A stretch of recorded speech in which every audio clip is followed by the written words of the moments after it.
So baka nabalitaan nyo na rin po yung sakit na Nipah virus. Actually, usap-usapin na baka daw ito yung susunod na pandemic. So pag-usapan natin gaano nga ba ito kadelikado at ano yung mga pwede natin gawin para makaiwas. So alamin muna natin ano ba itong Nipah. So ang Nipah virus po, ang ibig sabihin po niyan, zoonotic infection yan. Kapag sinabing zoonotic, yung word na zoo, ibig sabihin hayop. Kasi 'di ba zoo or Manila Zoo, may mga hayop sa zoo. And dahil hayop po ang pinanggalingan niyan, specifically bats, naipasa po ng bats papunta sa mga baboy or sa mga pigs. And dahil meron nag-aalagang tao sa mga baboy, sa mga sakahan, nagkaroon po ng exposure papuntang tao. Actually, hindi po yan sa India unang na-discover. Mas na-discover po yan initially sa Singapore and Malaysia. Yung word po na Nipah, lugar po yan sa Malaysia. Mga bandang 1990s na-discover po yan and nagkaroon po ng maliit na outbreak dun sa mga lugar na yon. Pero nako-contain naman po nila agad kasi po mahigpit yung kanilang health protocols. Usually sa mga paniki po ito nakatira, yung tinatawag nating reservoir. Pag sabing reservoir, andun lang yung virus. Ang virus po kasi kailangan yan tumira sa mga living things, sa mga bagay na humihinga. Pag ang virus nasa isang lugar, hindi po yan. Kaya nasa lamesa lang siya, hindi siya dadami. Kailangan ng virus nasa mga tao or nasa hayop. So usually nasa mga paniki yan. And then itong paniki na to, kumakain po yan ng fruits. Yung mga fruits na yun, naipasa sa baboy, ganyan, tas naipasa sa ibang tao, doon na siya kumakalat. Kaya po, ang pinaka-importante nating gawin sa ngayon, iiwas po tayo sa mga masyadong exposed, sa mga panike, sa mga baboy, tsaka sa mga prutas na kinakain ng mga panike. Yan po yung isa sa mga common, or yan po yung isa sa mga gagawin nating prevention.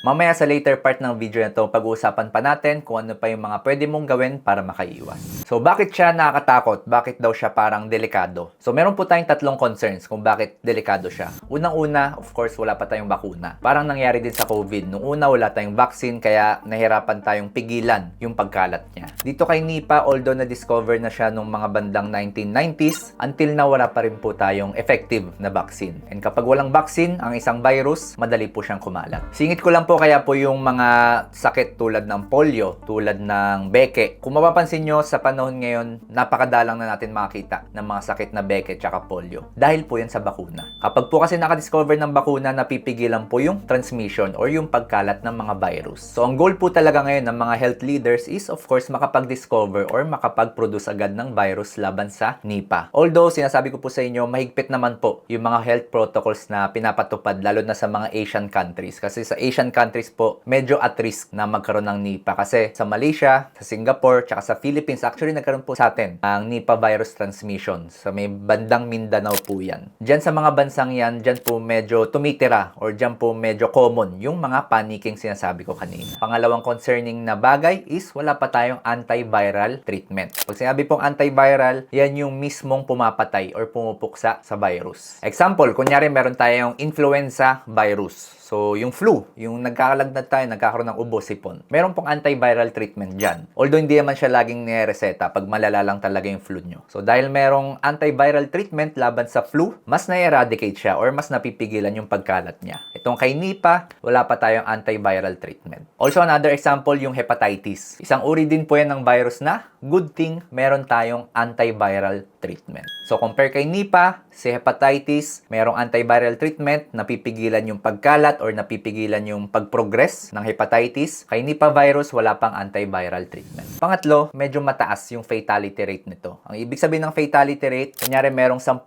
pasyente na nagkaroon ng Nipah, pwede pong 5 doon hanggang 7 doon, pwede silang mamatay. Medyo malala po yung mga komplikasyon na pwedeng dumapo sa taong merong Nipah virus. Dahil napag-usapan po natin yung mga komplikasyon, pag-usapan natin kung ano ba nangyayari sa katawan ng tao pag nagkaroon ng Nipah. So, kunyari may panike, kumain siya ng prutas, naipasa doon sa baboy, tapos yung baboy may close contact sa tao kay Juan. Kunyari si Juan. So, si Juan nagkaroon siya ng Nipah virus sa katawan niya. Merong 3 bagay na mangyayari sa katawan niya. Unang-una, inflammation. So, itong pamamaga or inflammation, medyo kalat po yan sa katawan ni Juan. Ang mangyayari po, luluwag po yung mga blood vessels and then tatagos po yung mga dugo palabas sa blood vessels. And dahil dyan, magkakaroon po ng pagdudugo. So una, inflammation, and then yung pangalawa, hemorrhages or pagdudugo. Actually, medyo similar din to sa COVID. Sa COVID kasi meron din mga mga maliliit na hemorrhages, lalo na sa baga. So itong kay Nipah, meron din po mga tinatawag na pagdurugo. Dahil po yan sa pamamaga ng mga blood vessels. At pangatlo, ito po yung medyo malala talaga. Yung virus po na nakaihuan, na nakuha niya sa baboy or sa paniki or sa kung anumang contaminated na prutas, pwede umakyat papunta sa kanyang brain. Pag nasa brain na po yan, yung virus tatambay po siya sa paligid ng brain, sa outer layer ng brain. Magkakaroon siya ng tinatawag na encephalitis. At pag nagkaroon po ng pamamaga or encephalitis ang brain, dyan na po ngayon magkakaroon ng parang pagbabago ng ugali ni Juan. So si Juan pwede siya magkaroon ng seizures. Unang-una yung parang nagkukumbulsyon. Pwede rin siya magkaroon ng pagbabago ng ugali or parang lagi siyang nalilito or hindi niya maalala yung oras, hindi niya maalala kung anong ginagawa niya. Or pwede rin siya magtulog-tulog. Dati active siya tuwing umaga tapos ngayon parang lagi siyang tulog. Or pwede yung sumakit yung ulo niya kasi nga nagkakaroon ng pamamaga sa brain. And since napag-usapan natin yung mga pwede mangyari kay Juan, pag-usapan naman natin yung mga iba pang warning signs. Actually, yung mga nabanggit ko kanina na related sa utak, yan na po yung mga ilang warning signs na medyo malala. Nagbabago yung mental state ng tao. Posibleng meron siyang infection. Other warning signs, common sa mga viral infection kapag nagkakaroon ng lagnat for more than 2 weeks. Pag nagkakaroon ng ubo o kaya hirap sa paghinga, pag nagkakaroon ng pagsakit ng kasukasuan o kaya parang nagkakalagnat tayo na flu na medyo malala lang. And kapag nagkakaroon ng pagsakit na lalamunan at parang lagi tayong hinahapo or laging pagod buong araw. Ngayon balikan po natin itong nangyari this year lang or recently lang sa India. Sa India po kasi sa lugar na West Bengal, nagkaroon po dyan ng 2 confirmed cases. After nun, nagkaroon na ng mas mahigpit na health protocol sa mga Asian countries. So sa Pakistan, sa Thailand, sa Singapore, lahat po ng mga back and forth na papuntang India, specifically sa West Bengal, nagkakaroon na po sila ng health monitoring or parang health protocols na po talaga. Nagkakaroon na ng screening and para mapigilan po yung pag-transfer ng outbreak galing sa India papunta sa mga katabing bansa. Ngayon po sa Pilipinas, wala naman pong confirmed cases. Although hindi tayo dapat magpakasigurado. Mas maganda po lalo na kung lumalabas kayo ng ibang bansa sa mga katabing Asian countries na nabanggit natin kanina, lalo na sa India, dapat po iwas talaga tayo sa mga close contact, lalo na sa mga positive or sa mga merong senyales. Dapat po umiwas din sa mga hayop na nabanggit natin kanina. And wag po basta-basta kakain ng mga contaminated na pagkain or yung mga hilaw or yung mga prutas na hindi kayo familiar, iwasan nyo munang kainin. Although ito po ang good news. Pag kinumpara natin si COVID kay Nipah virus, si COVID po, mas mabilis yung transmission niya. Kung maalala nyo, naka-face mask tayo lagi, diba? Tapos airborne. Kahit malayo yung taong merong COVID, posibleng mahawa tayo. Kahit ilang feet yan or meters away yan. Kasi kumakalat siya sa hangin. Itong si Nipah virus, maipapasa to sa tao by close contact. Ibig sabihin sa saliva or sa contaminated urine or sa mga pawis or talagang dumikit ka sa taong may Nipah. Compare kay COVID na mas mabilis at mas madali yung transmission, kay Nipah hindi ganun kabilis kasi kailangan mo talagang dumikit sa taong may infection. So aside dun sa pag-iwas sa mga prutas na hindi pamilyar sa'yo tsaka sa pagiging aware sa mga warning signs, ito pa yung mga iba mong pwede gawin para makaiwas. Unang-una, very basic po, dapat meron tayong proper hygiene and proper hand washing. So, ugaliin po nating maghugas lagi ng kamay kasi napakadali pong maipasa ng virus kapag hindi tayo naghugas ng kamay. Kunyari, umawak tayo sa phone, nagte-text, tas nilagay dyan sa table, tas may dumaan na may Nipah virus, hinawakan yung phone mo or yung katabi nung kung saan man nakalagay yung phone mo. Tapos, hindi siya naghugas ng kamay, hindi ka rin naghugas ng kamay. Tapos, yung kamay mo, naikain mo ngayon sa chocolate. Pwede ka na magkaroon ngayon ng infection.